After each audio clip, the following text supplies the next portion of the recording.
Vandaag is het tijd voor iets anders. Leg je schoolwerk aan de kant.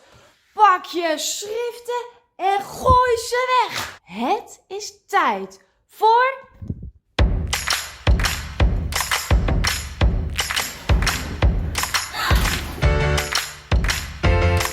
Dit is zo groot.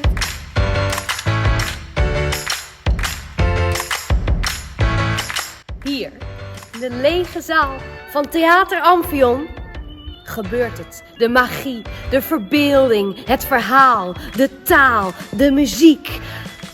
En het is het enige wat we nodig hebben. Voor een verhaal is een lege zaal.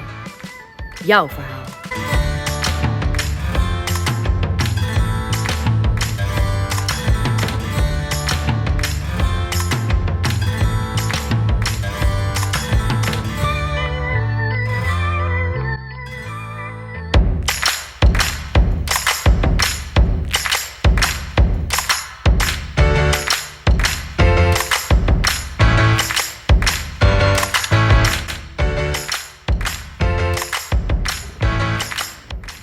Spiegeltje, spiegeltje, spiegeltje, spiegeltje, spiegeltje.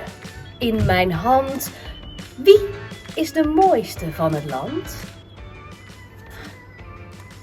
Heb ik nou een stuk spinazie tussen mijn tand? Spiegelen is een super bekende theateroefenopdracht. Spiegelen kun je als volgt doen. Je gaat tegenover elkaar staan. Eén is de spiegel. De ander is het spiegelbeeld. En als je dat dan langzaam doet, dan kun je elkaar heel precies volgen.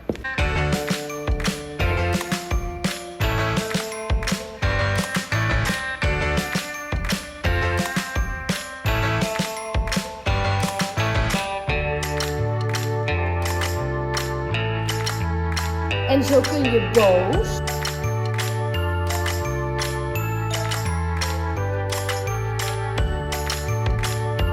en bang, en blij, verdrietig en verbaasd. Spiegelen is heel precies. Je mag geen verschil zien tussen de spiegel en degene die ervoor staat. Begin bijvoorbeeld met je ogen.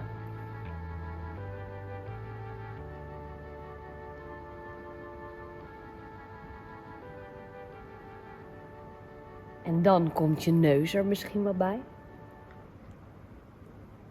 En je wangen. En je lippen.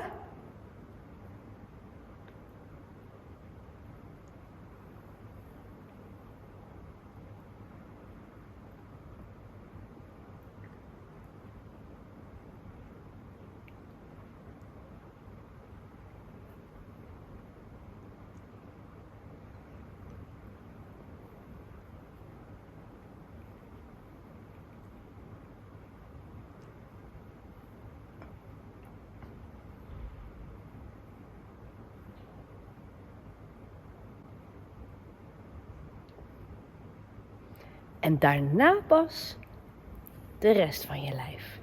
Oefen eerst je gezicht.